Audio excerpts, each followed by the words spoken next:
Break के बाद स्वागत है आप सभी का। खबरों में बढ़ते हैं आगे। अगली खबर आपको बता रहे हैं, जहां पाटन से चुनावी मैदान में होंगे अमित जोगी। अमित जोगी ने पाटन सीट से पर्चा भरा है। दुर्ग कलेक्ट्रेट में नामांकन भरा। सीएम भूपेश बघेल के खिलाफ चुनाव लड़ेंगे। जेसीसीजे के प्रदेश अध्यक्ष हैं अमित जोगी।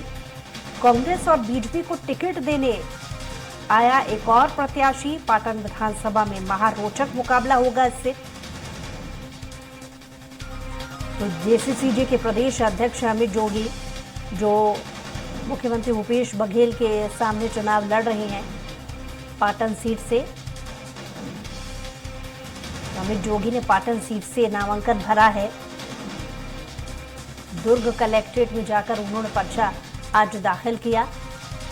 हालांकि काफी समय से सीट को लेकर, उनके चुनाव लड़ने को लेकर सस्पेंस बरकरार था और आज ये सस्पेंस खत्म हुआ। जेसीसीजे प्रदेश अध्यक्ष अमित जोगी खुद पाटन से चुनाव लड़ेंगे और सामने वो मुकाबला करेंगे मुख्यमंत्री भूपेश बघेल का, क्योंकि पाटन सीट से मुख्यमंत्री भूपेश बघेल चुनाव लड़ रहे हैं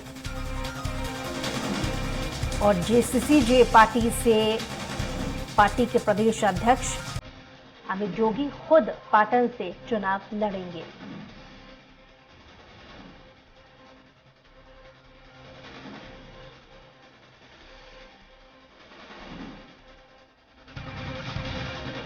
तो बड़ी खबर इस वक्त आपको बता रहे हैं, अमित जोगी ने पाटन सीट से चुनाव लड़ने के चलते आज उन्होंने नामांकन दाखिल किया।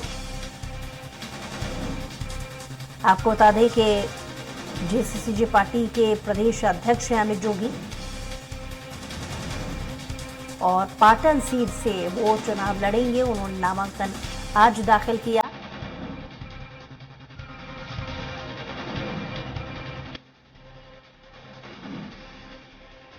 तो बड़ी खबर इस वक्त आपको बता रही हैं।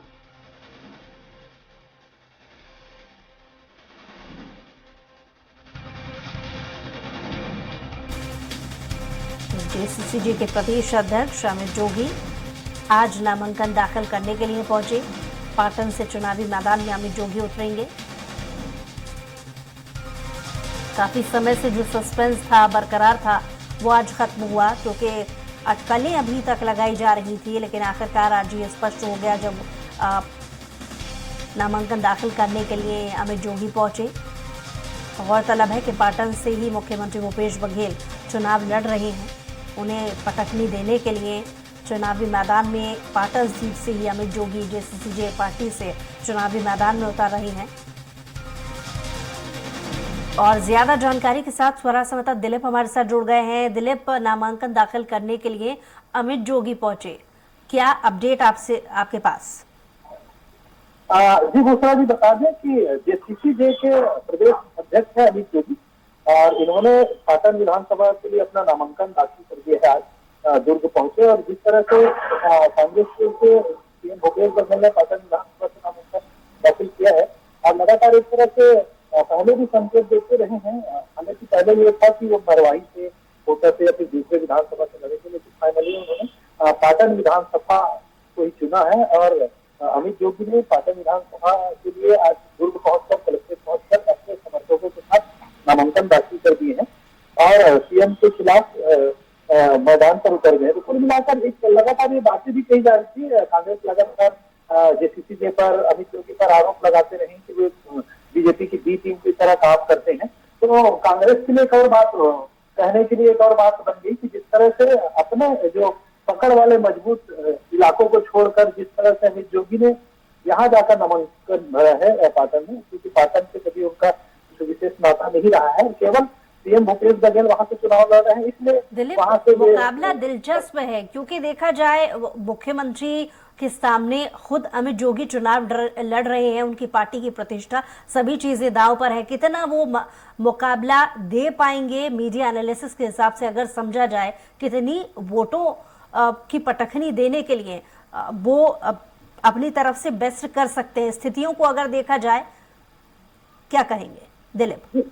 बिल्कुल दूसरा, क्योंकि बीजेपी ने भी पाटन से सांसद विजय बघेल को मैदान में उतारा है।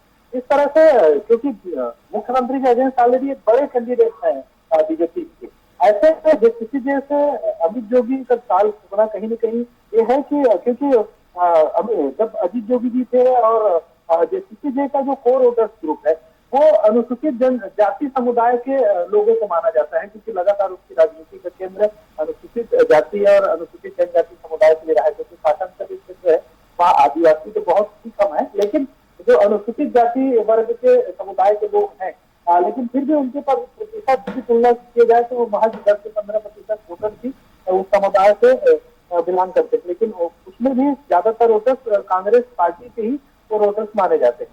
लेकिन जिस तरह से अमित जोगी ने वहां जाकर पर्चा भरा, तो कहीं ना कहीं उनका उद्देश्य ये है कि कम से कम जो एसके वोटर्स है उनके जो वोट है वो अपने पास लाने का प्रयास करेंगे। थोड़ा सा इससे एक संबंध चलिए, समीकरण भी बहुत शुक्रिया तमाम जानकारी के लिए दिलीप।